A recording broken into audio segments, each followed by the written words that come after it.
નમસ્કાર, નિર્માણ ન્યૂઝની વિશેષ રજૂઆત ટુ ધ પોઈન્ટ કાર્યક્રમ સાથે હું છું યજ્ઞ ત્રિવેદી।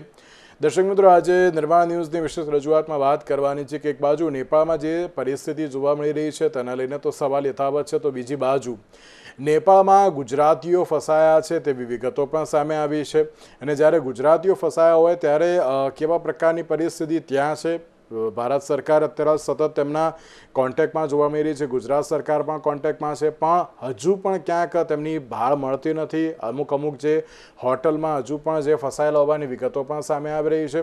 ત્યારે તમામ બાબતે સવાલ એક જ યથાવત જોવા મળી રહ્યો છે કે અત્યારે હાલ નેપાળમાં કેવા પ્રકારની પરિસ્થિતિ છે। અને સાથે સાથે જ જો નેપાળની વાત કરવામાં આવે તો જે પ્રમાણે ઇન્ટ્રીમ જે વડાપ્રધાનની વાત કરીએ તો તેમની એક નિમણૂક તો કરી દેવામાં આવી હતી, પરંતુ તેમાં પણ અત્યારે તો પ્રશ્નાર્થ જોવા મળી રહ્યા છે કે તે અત્યારે વડાપ્રધાન રહેશે કે કેમ, કારણ કે જે જેનઝીઓનું જે ગ્રુપ હતું તેમાં પણ અત્યારે તો બે ગ્રુપ થઈ ગયા છે। અને એ બે ગ્રુપ થઈ ગયા છે તેના લઈને હવે આગામી સમયમાં કેવા પ્રકારની પરિસ્થિતિ જોવા મળશે તેને લઈને પણ એક સવાલ યથાવત જોવા મળી રહ્યો છે। તમામ મુદ્દાઓને લઈને ચર્ચા વિચારણા કરવી છે। ચર્ચા વિચારણા કરવા માટે અમારી સાથે જોડી ગયા છે મહેશજી પોડવાલ કે જેઓ કાઠમંડુથી પ્રોફેસર છે, સાથે સાથે જ ઉમર ગાઝી આપણી સાથે જોડી ગયા છે કે જેઓ विश्लेषक છે। जी आप दोनों का सबसे पहला तो स्वागत है। नमस्कार, बहुत बहुत धन्यवाद। जी, जिस तरीके से महेश जी अभी की बात करें तो नेपाल में अंतरिम पीएम को लेकर भी जेनजी युवाओं में झड़प देखने को मिल रही है। अभी की सिचुएशन क्या है वहां पे? सर, सबसे पहले अपने दर्शकों को नमस्कार और आपको भी नमस्कार। मुझे ये मौका आपने दिया है यहाँ पर शरीक होकर के अपनी बातें रखने के लिए। आज 2-3-4 बहुत बड़े डेवलपमेंट हुए, यद्यपि हम किसी निष्कर्ष पर तो नहीं पहुंच पाए। पहला डेवलपमेंट क्या हुआ कि आज जेएनजी ने आधिकारिक तौर से पहली बार प्रेस कॉन्फ्रेंस किया और इनके एक संयोजक, एक लीडर है सुदन गुरुंग करके, उनके साथ कई अहम युवा चेहरे सामने आए कैमरा के सामने और उन्होंने अपनी बात रखी। उसमें 2-3 बात गौर करने लायक रही। तो पहली चीज उन्होंने क्या कहा कि एग्जिस्टिंग जो पार्लियामेंट है इसका डिजोल्यूशन उनका बॉटम लाइन है, उनको डिजोल्व करना होगा, ये उनका अपना बॉटम लाइन एक था। तो उसके बाद उन्होंने अंतरिम गवर्नमेंट कैसे बनेगी, उसमें कैसे नॉन पॉलिटिकल चेहरे आएंगे, ट्राइड एंड टेस्टेड चेहरे नहीं आएंगे और वो कैसे रिफॉर्म को ले जाएंगे, ये बातें उन्होंने एक खाका, एक रोड मैप राष्ट्र के सामने उन्होंने रखा। तो इसके साइड लाइन में आज दूसरा डेवलपमेंट क्या रहा कि अपने सेना के अध्यक्ष आर्मी चीफ अशोक सिलवाल साहब के नेतृत्व में और प्रेसिडेंट ऑफ नेपाल, उनकी उपस्थिति में सुशीला कार्की और जेनजी के रिप्रेजेंटेटिव के बीच में एक वार्ता हुई है, लेकिन उस वार्ता को वो एक मुकाम पर नहीं पहुंचा पाए। लेकिन विश्लेषण के लिए अच्छी बात यह है कि कम से कम एक आइस ब्रेक हुआ है और पहली बार एक सीरियस नेगोशिएशन यहाँ पर देखने को मिला है। अभी बताया गया है कि कल फिर वो नेगोशिएशन होगा और उम्मीदें ये है कि कल तक कोई इसमें सॉल्यूशन निकल आएगा। और थर्ड, बहुत गौर करने लायक एक चीज क्या निकली कि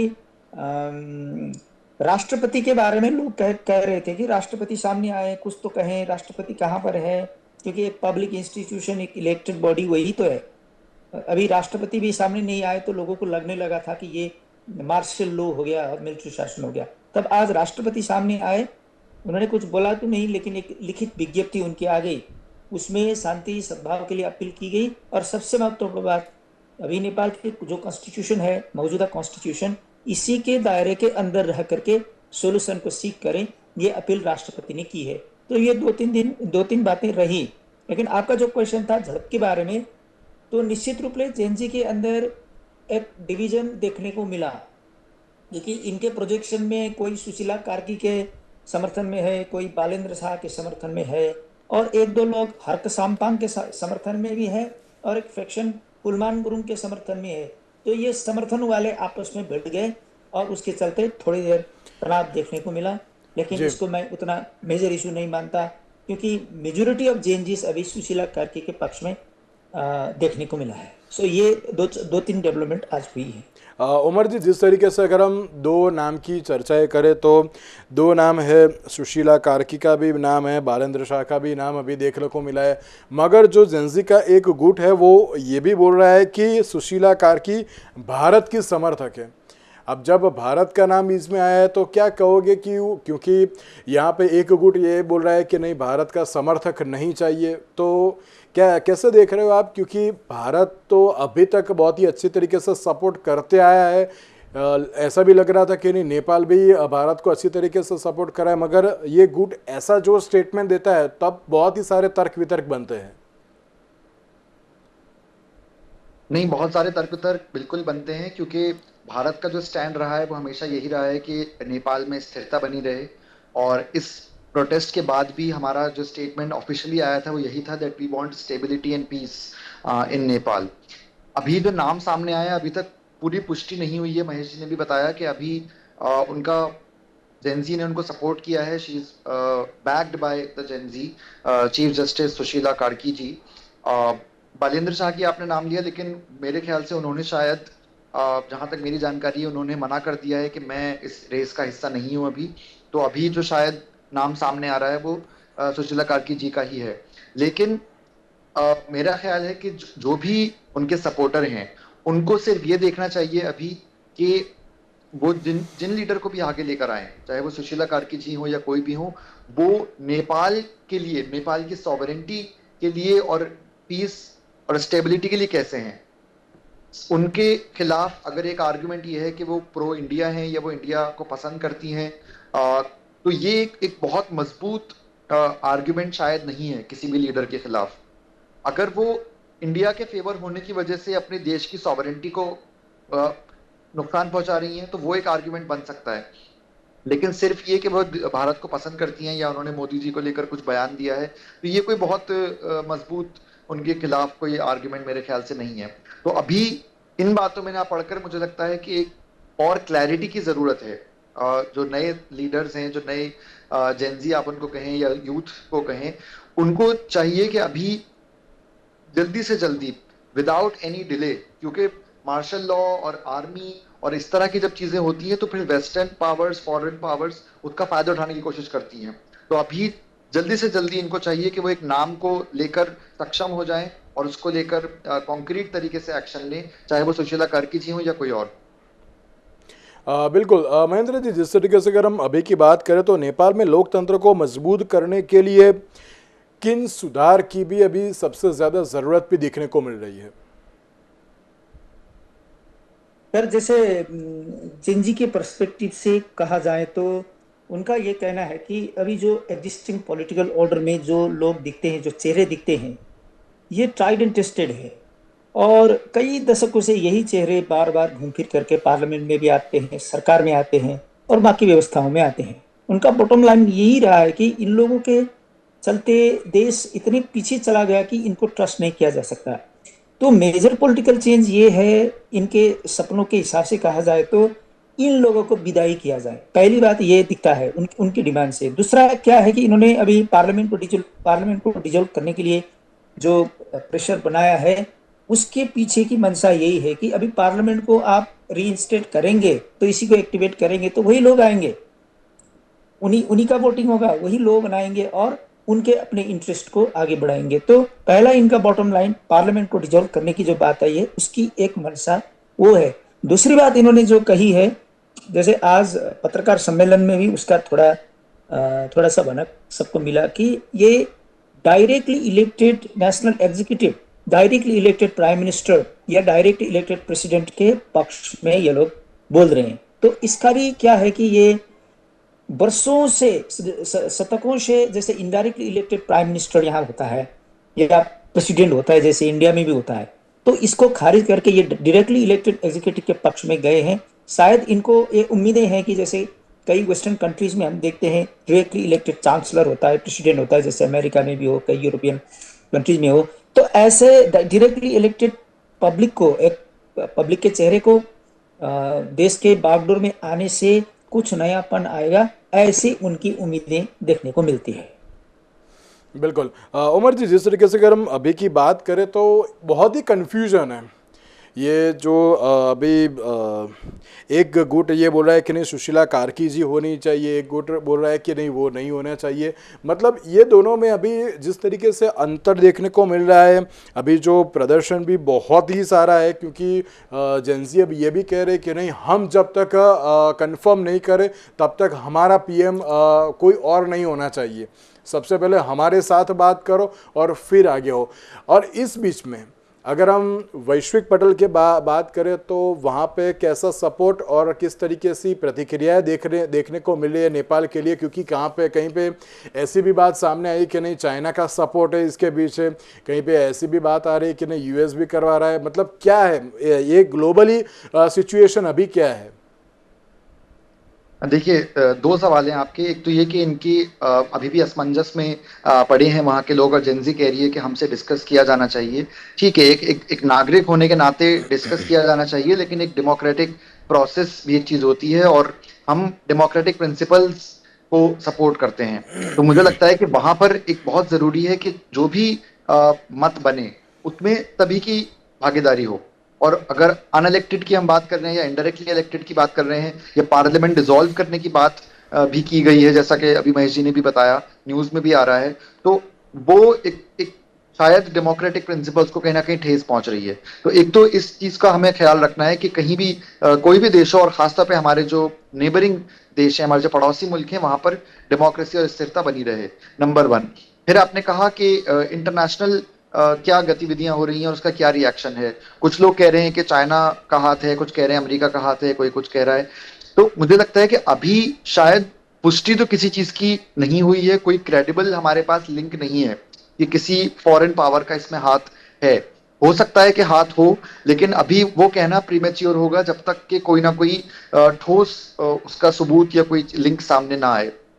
कहने को कहा जा सकता है कि भाई जो भी सरकारें अमेरिका को नाराज करती हैं, यूएस को नाराज करती हैं, वो कुछ ना कुछ टाइम बाद किसी प्रोटेस्ट के जरिए गिरा दी जाती हैं। बांग्लादेश का एग्जाम्पल हमारे सामने है, श्रीलंका का एग्जाम्पल है, और भी हम देखते हैं ये टेम्पलेट चलता आ रहा है। बट अभी भी इसको ये कहना कि नेपाल के संदर्भ में भी ये सच है, अभी थोड़ा प्रीमेच्योर होगा। और जहां तक चाइना की बात है, चाइना का अगर इसमें हाथ है तो वो एक बहुत अजीब असमंजस में डालने वाली बात होगी, क्योंकि जो जो सरकार थी वो भी कहीं ना कहीं थोड़ा बहुत चाइना पर शायद सॉफ्ट थी, अगर मैं गलत नहीं हूं, महेश जी बेहतर बता सकते हैं। तो अगर ये सरकार गिरने में चाइना का हाथ है तो वो भी एक बहुत अजीब बात होगी। तो मुझे लगता है कि इस पे अभी हम कोई बहुत ज्यादा कमेंट नहीं कर सकते कि इसके पीछे कौन है। जहां तक ग्रीवांसेस की बात है, ग्रीवांसेस कहीं ना कहीं उनमें दम था, क्योंकि करप्शन की जो बात है वो 10 साल, 15 साल, 20 साल, हमने कल भी बात की कि वो एक सीरियस ग्रीवांसेस हैं।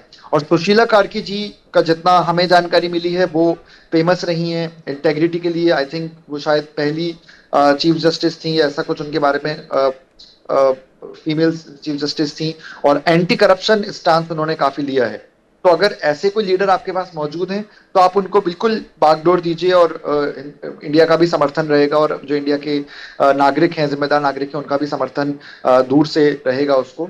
बट इंटरनेशनल प्रेशर को लेकर हम सिर्फ अटकलें लगा सकते हैं, थियोराइज कर सकते हैं, लेकिन जहां तक मेरी जानकारी है कोई पुख्ता कोई पुष्टि तो नहीं हुई है अभी इस बारे में। जिस तरीके से महेश जी अगर हम अभी की बात करें तो 4 प्रमुख दावेदार है प्राइम मिनिस्टर की पोस्ट के लिए, जहाँ पे सबसे पहला नाम आता है रामचंद्र पौडेल, जो सेना प्रमुख भी है, और साथ में सुशीला कार्की, बालेंद्र शाह, कुलमान दिसिंग और हरका सपंग। ये 4 नाम अभी तो सामने आ रहे हैं, कैसे देख रहे हो आप? और सबसे हॉट फेवरेट की अगर हम बात करें तो 2 नाम हैं, और उसमें भी सुशीला कार्की जी का नाम है क्योंकि वो भ्रष्टाचार विरोधी शख्सियत, और साथ में कुलमान गिसिंग का भी नाम है क्योंकि वो नेपाल के लाइटमैन के नाम से भी बहुत जाने जाते हैं। क्या लग रहा है कौन अभी प्राइम मिनिस्टर के दावेदार सबसे ज्यादा है? सर, कल ये जेंजी वालों ने एक डिस्कोर्ड के जरिए से एक बहुत लंबा सा एक विचार विमर्श रखा था। उनमें बहुत से लोग जुड़े हुए थे, और उसको मैंने भी बहुत अच्छी तरह से उसको फॉलो किया।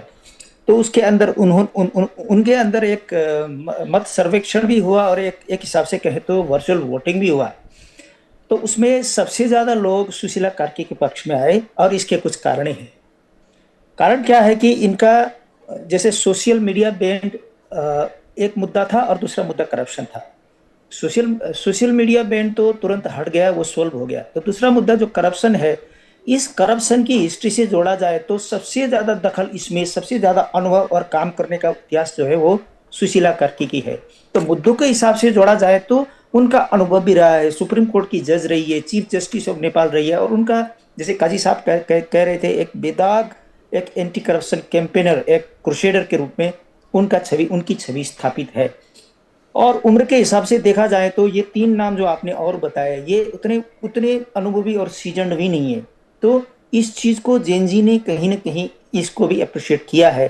तो एक करप्शन से जोड़ के देखे तो एक एंटी करप्शन स्टार के तौर पर सुशीला कार्की का नाम सबसे ज्यादा आगे है। और आज प्रेस कॉन्फ्रेंस में भी उन्होंने यही बताया कि इंटरनल डिविजन्स थोड़े बहुत है, कुछ लोग बालन के पक्ष में भी है, कोलमान के पक्ष में है, हरकत साम्पांग के पक्ष में भी कुछ है, तो भी मेजोरिटी इनके जो है सुशीला जी के पक्ष में है। तो मुझे ये लगता है सुशीला जी के ही नेतृत्व में इंटरिम गवर्नमेंट बनेगी। जहां तक बालेंद्र शाह का प्रश्न है, उन्होंने साफ साफ कहा कि उनको अब इच्छा नहीं है कि इंटरिम गवर्नमेंट में आने का। इसके पीछे मंशा क्या दिखता है कि वो एक full term elected prime minister के रूप में शायद आने का मंशा बनाकर रखे हैं। तो अब इंटरिम गवर्नमेंट जब 6 माह या 1 साल के बाद जो नेशनल इलेक्शन करेगी, उसमें एक कॉन्टेस्टेंट के रूप में आकर के इलेक्टेड होकर के शायद वो प्राइम मिनिस्टर होने के पक्ष में है। और बाकी लोगों को भी उन्होंने यही अपील किया, जैसे हरकत साम्पांग को भी अपील किया कि आप रुकिए, आपको 5 टर्म के लिए आना है। तो उनका संकेत ये था कि आने वाले चुनावों में वो फिर जीत करके पार्लियामेंट के अंदर आए और किसी न किसी अहम मंत्रालय को वो संभाले। जहां तक कुलमान घिसिंग का जो है, कुलमान घिसिंग ने अभी कुछ भी नहीं किया है, और उनका वो टेक्निकल आदमी है, लाइटमैन है, बाकी प्रशासनिक अनुभव उनके अंदर नहीं है। तो शायद जेनजी ये रिस्क नहीं लेंगे। उनको भी पता है अभी क्राइसिस मैनेजमेंट करना है उनके लिए। एक बात इसमें यह भी है, क्योंकि संविधान में इंटरिम सरकार का जिक्र नहीं हुआ है, एक ऐसी भी बात जानने को मिल रही है। विशेषज्ञ भी यही मानते हैं कि 6 महीने में चुनाव कराने के लिए इंटरिम सरकार बन सकती है। महेश जी, तो नेपाल के अंदर पहले भी एक अभ्यास ये हुआ है कि एक यहाँ पर सुप्रीम कोर्ट के चीफ जस्टिस थे खिलराज रेग्मी करके, तो उनके नेतृत्व में एक ऐसा नागरिक सरकार यहाँ पर बन चुका है पहले। ये प्रेसिडेंस है अपने संविधान के अंदर, और इस प्रेसिडेंस को यूज करते हुए और पार्लियामेंट को किसी समय के लिए ये प्रेसिडेंस के डिस्क्रेशनरी पावर को यूज करके इसको थोड़ा इनर्ट रखते हुए उस इनर्ट इमरजेंसी सिचुएशन के लिए एक इस प्रकार की सरकार बन सकती है। ये प्रेसिडेंस रहा है, यदि संविधान में ना हो तो भी ऐसा अभ्यास हुआ है, उसको प्रेसिडेंस मान करके ये कर पाएंगे। ये उतना मुझे लगता है कि एक बाधा का विषय नहीं है। तो शायद नहीं तो फिर उसी पार्लियामेंट को रीइंस्टेट करना पड़ेगा जो पार्लियामेंट अभी है, और इसके पक्ष में जेएनजी बिल्कुल भी नहीं है, तो उसमें कुछ न कुछ कंप्रोमाइज इधर उधर करना पड़ेगा। तो शायद ये करेंगे। और इसका एक बॉटम लाइन, एक शर्त ये रहा है कि इस पार्लियामेंट को रीइंस्टेट ना किया जाए, लेकिन संविधान को अक्षुण्ण रखा जाए, इसी संविधान के अंदर से इस चीज को खोजा जाए। तो इस लिहाज से देखें तो है सोल्यूशन के रूम्स इस संविधान के अंदर। बिल्कुल। उमर जी, आप किस तरीके से देख रहे हो, क्योंकि इंटरिम सरकार का संविधान में तो जिक्र नहीं है, मगर जिस तरीके से महेश जी ने बताया कि नहीं इससे पहले भी हो चुका है ऐसा, उमर जी लगता है कि नहीं इस बार एक ऐसी सरकार मिलेगी कि जो जनता की जो समस्या है उसके ऊपर भी बात करे। जेनजी भी सोच रही है कि नहीं हमें जैसे मिले, हम जैसे सोच रहे हैं ऐसी हमें एक सरकार मिलनी चाहिए। तो लगता है कि नहीं अभी कोई एक स्टेबल सरकार आएगी? वैसे देखिए, आपने कहा कि एक स्टेबल सरकार आएगी या नहीं आएगी, और यही सबसे बड़ा सवाल इस वक्त नेपाल की जनता के सामने खड़ा हुआ है। क्योंकि हम देख रहे हैं पिछले 20 साल में, मेरे ख्याल से 2007 या 8 में जब ये मोनार्की खत्म हुई, उसके बाद 12 या 13 मर्तबा सरकार शायद बदल चुकी है नेपाल में। तो दिस शोज कि एक अटमोस्ट इंस्टेबिलिटी का माहौल पिछले 10, 15, 20 साल से बना हुआ है, जिसके पीछे जो रीजंस हैं वो बहुत सॉलिड हैं, बहुत सीरियस हैं। और वो रीजंस यही हैं कि वहां की जो रिच और पुअर का जो गैप है वो बहुत ज्यादा हाई होता जा रहा था, और जो पॉलिटिशियंस थे उनका जो वेल्थ है वो डिस्ट्रीब्यूट नहीं हो रहा था लोगों में। एक कोई बिलियनर है, आई थिंक उनका घर भी इसीलिए रैंसैक किया गया, वेंडलाइज किया गया, क्योंकि लोग देख रहे हैं कि भाई एक आपका लाइफस्टाइल बिल्कुल अलग है, और आम जनता की जो पर कैपिटा इनकम है वो $1200-1300 मात्र है, जो शायद 5-10 हजार रुपए इंडिया के बनते हैं पर महीना। तो which is not any good amount for in this time. तो मुझे लगता है कि अभी इसी वक्त एक ठोस कदम जेनजी ने उठाया है। हालांकि जो मौतें हुई और जला दिया गया और फॉर्मर पीएम की वाइफ के साथ जो कुछ हुआ उसको हम सपोर्ट नहीं कर सकते, लेकिन एक ठोस कदम जो उठाया है उसका परिणाम कम से कम अब कुछ ऐसा निकले कि अब एक 5 साल तक एक सरकार बनी रहे कम से कम, क्योंकि अभी तक किसी सरकार ने अपना 5 साल का टर्म पूरा नहीं किया है मेरे ख्याल से पिछले 15-20 साल की हिस्ट्री में। तो which is not a very good indication of a countries stability. तो हम यही आशा करेंगे कि अभी अगर सुशीला कार्की जी आती हैं या कोई और लीडर जनता चुनती है नेपाल में, तो वो कम से कम 5 साल अपना टर्म पूरा करें, अपने आसपास पड़ोसी देशों से अपना अच्छी दोस्ती बनाए रखें और अपनी स्टेबिलिटी पे काम करें, अपनी इकोनॉमी पे काम करें सबसे पहले। उसके अलावा वो ये ना सोचे कि कौन प्रो इंडिया हो रहा है और कौन क्या हो रहा है, वो पहले अपनी इकोनॉमी को संभालना जरूरी है। उसको मैं ऐसे देखता हूँ। बिल्कुल बिल्कुल। महेश जी और उमर जी, आप दोनों हमारे साथ जुड़े, आप दोनों का धन्यवाद। Thank you so much. Thank you so much. नमस्कार। તો દર્શક મિત્રો, એક બાજુ જે રીતે હજુ પણ એક સ્ટેબલ સરકારની અત્યારે જે જરૂરિયાત જોવા મળી રહી છે, જેનઝી દ્વારા તો માંગ કરવામાં આવી છે કે અમને એક સ્ટેબલ સરકાર જોઈએ। 4 નામ પણ અત્યારે હાલ તો જે પીએમ માટેના આવી રહ્યા છે, સંવિધાનમાં પણ અત્યારે હાલ તો ક્યાંક જોવા મળી રહ્યું છે કે આના માટે અત્યારે કોઈ પ્રાવધાન છે નહીં। હવે આગામી સમયમાં કઈ રીતની સ્ટેબલ સરકાર બને છે અને હવે નેપાળમાં ક્યારે સિચ્યુએશન અત્યારે હાલ તો બેક ટુ નોર્મલ થાય છે તે તો આવનારો સમય જ બતાવશે। આજના વિશેષ કાર્યક્રમમાં મને આપશે નમસ્કાર।